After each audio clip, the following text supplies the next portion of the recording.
নমস্কাৰ গাইজ, এয়া অকণমান ওলাই যাওঁ বুলি ভাবিছোঁ। নিজকে আইনাত এবাৰ চাই লৈছোঁ। তলাটো লগাই ল'লোঁ, লগাই লৈ মই ওলাই দিলোঁ। মোৰ ৰুমমেট নাছিল, গতিকে মোৰ মনটো ইমান এটা ভাল লাগি থকা নাছিল নতুন ঠাই যিহেতু। সেইকাৰণে মই ভাবিলোঁ অকণমান অকলে ওলাই যোৱা যাওক। অকলে ওলাই যোৱা তেনেকৈ নহয়েই, তথাপিও ভাবিলোঁ যে আজি যাই চাওঁ কেনেকুৱানো লাগে। অকণমান দেৰি ৰৈ দিলোঁ। গাড়ীবিলাকনো ক'ত যায়, কেনেকৈ যায়, এইবিলাক চিন্তা কৰি থাকোঁতে বহু সময় পাৰ হ'ল। এওঁলোকে আকৌ কিবাকিবি চাহ পকৰি বনাই আছিল। মই আকৌ বেলেগ এখনলৈ আহি এয়া চাহ আৰু চিংৰা খাবলৈ বুলি ল'লোঁ। অকলে বহি কিন্তু মই য'তে নহওক খাই দিব পাৰোঁ, সেইটোক লৈ মোৰ একো সমস্যা নাই। ঘূৰা ফুৰা কৰাক লৈ অকণমান হয়, আজিকালি পিছে সেইটো কমিছে। আজি অকলে আহি মোৰ যথেষ্ট ভালেই লাগিল। এয়া খাই বৈ লৈ মই আৰু অকণমান আগবাঢ়ি গ'লোঁ। খোজকাঢ়ি অকলে কিবাকিবি ভাবি এনেকৈ গৈও ভাল লাগে।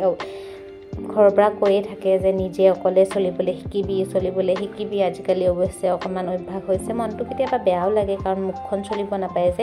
গণেশ বাবাক সেৱা এটা কৰি উভতিলোঁ আজিলৈ ইমানেই।